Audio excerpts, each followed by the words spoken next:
What did it take to be a successful fencer? Takes a lot of time and a lot of dedication. But I think the most thing that is very important, the thing that's most important is that you have to love what you're doing. Okay, because if you don't love what you're doing, you won't put in that extra time and that extra dedication to be the best that you can be at your craft. How much did you have to practice? When I was training to make the Olympic team, I had to practice so many hours. I had to practice so much, and I had to sacrifice a lot. I sacrificed my friends, and sometimes even I had to sacrifice my family. But everyone understood what I was doing, and everyone was supporting me, and so the sacrifices weren't that bad. But in terms of the amount of time I put in hours and hours. Sometimes I get to the gym, the fencing gym, and I have to, do my exercises and work out. I could be there from 5 o'clock till about 10, 11:30 at night, almost every single day, in order to be as good as it takes to be a successful fencer. What was it like to be a part of the Olympics? What was it like to be a part of the Olympics? I can't even describe to you what it was like. Doing something that you love to do and knowing that the chances of you making it to the top of your craft, something like making it to Olympic Games, is so rare. Not a lot of people do it. And to me, it was an accomplishment in itself. I wasn't there to win a medal.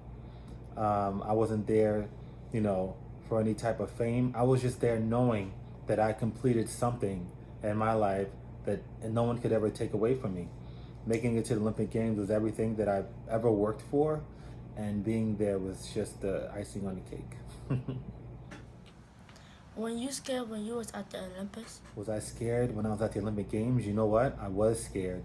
I think everyone is afraid when they're competing against a whole world, When you have to perform and you know that everyone is out to get you and everyone's trying to beat you, it is frightening. But you know what? I looked in the stands, I saw my family, I saw my friends, and after I've seen them and after they comforted me and knowing that they were in my corner, the fear went away. How does it feel to be the first black fencer in USA history? How does it feel to be the first black fencer? Well, I wasn't the first black fencer. It wasn't the first one. There were other black fencers before me, other fencers who won medals before me. But on the team that I made, which was the team in 2000, there were 3 black fencers that came from the same club. We all came from the same club, 2 men and 1 woman.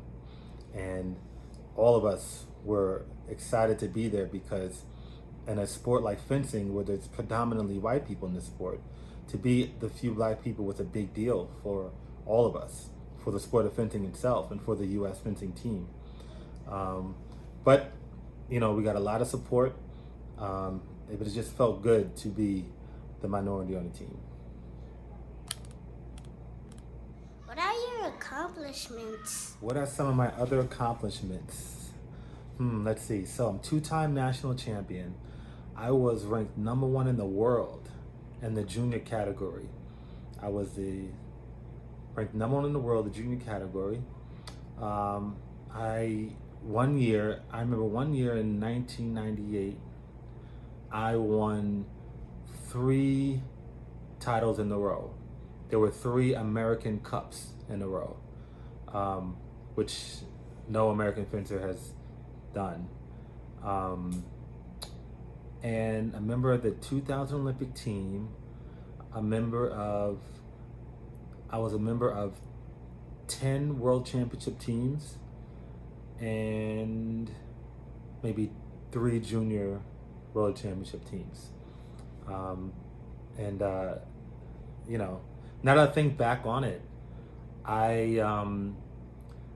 first of all, the time flies really fast, and I can't even remember the training that I had to do to it just happened. I was like, one day I was training so much through the years. I've been training so much from start to finish, and all of a sudden I'm on the team again, you know? And it's all because I dedicated myself to something that I love to do, you know? I dedicated myself to fencing. And I think that has a lot to do with the accomplishments that I had in the past in my sport. How many medals did you win? So how many medals did I win? I won many, many, many medals, because in order to make the Olympic team, you have to win a lot of medals. You have to win a lot, and you have to win more than the person behind you, because everyone's trying to get ahead of you so that they can be selected for the Olympic team. When I qualified for the Olympic Games, they only took 2 people. I say again, 2 people in all of the United States in my category. And I had to be one of the top 2 in that category. In order for me to do that, I had to win so many times, or at least try to win as much as I could, so that I could be selected to represent the U.S. at the Olympic Games. So I can't count how many medals that I won. But what I can do is I can show you some of the medals that are my pride and joy. One is this medal right here. Now this one is my pride and joy, because this is a national title that I held. I won the nationals 2 times in a row, and this is the 2nd time that I won the nationals. Another medal that's dear to me is this one. This is a silver medal. Now this medal I won at the Pan American Games. The Pan American Games it's almost like the Olympics, but it's the Olympics of the Americas.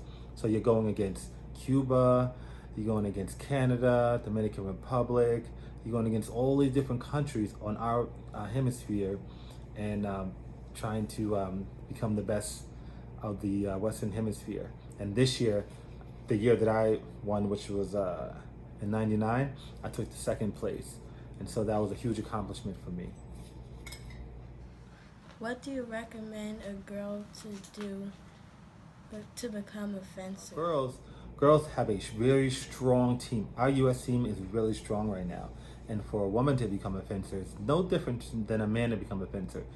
It's all about dedication, it's all about hard work, and it's all about putting your goals in front of you and setting them.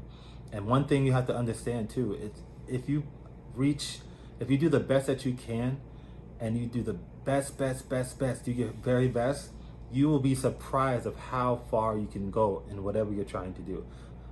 Me, myself, I never thought I'd make an Olympic team. But one thing I did know is that I wanted to be the best of what I did. And because I trained to be the best, I ate to be the best, I worked out to be the best, I was pretty good. There's sometimes where you are the best and sometimes you're not, you know? I'd like to show you a picture of the all-women's team that I worked with when I was in Rio with the U.S. women's team. And this is our medal. This is our silver medal that we won. Bronze medal that we won in the team event. And these are all the coaches that were involved, myself included. And we came back with a bronze medal. All of these women that you see in this picture are dedicated to this sport. They did everything they could to win that medal, and we weren't, it wasn't planned that we would win the medal, but we trained hard, worked hard, and the end result is that we got a medal in the Olympic Games in Rio 2016. Can you get hurt as a fencer? Can you get hurt while fencing? Yes, you can definitely get hurt while fencing. You can get hurt doing anything that you love doing, if it's sports or anything else. I've never gotten seriously injured, but I know a lot of people have. The most common injury that happens in fencing is sprained ankle. And the reason why that is because we do a lot of movements, very quick movements, that allow us to move back and forth, and we're on our feet. And sometimes you can make the wrong step. And when you make the wrong step, sometimes your ankle rolls and that hurts. I've seen injuries last from 1 week to a few months. And that's really bad. So when you're competing, you always want to prepare your body for the strict, movements that your body is doing. You want to prepare your body so that if you happen to be injured, right, you can come back as quick as possible. Some people don't like to strength train. Strength training is very important because strength training prepares your body for the quick movements. And if you happen to be in a position where you can sprain your ankle, your muscles will kick in, and the injury won't be so severe. So yes, you can definitely get hurt when you're doing sports or fencing. What was it like for Santee to be a teacher? What was Santee like as a teacher? For me, Santee was a very good teacher. Santee has an ability to get through to people.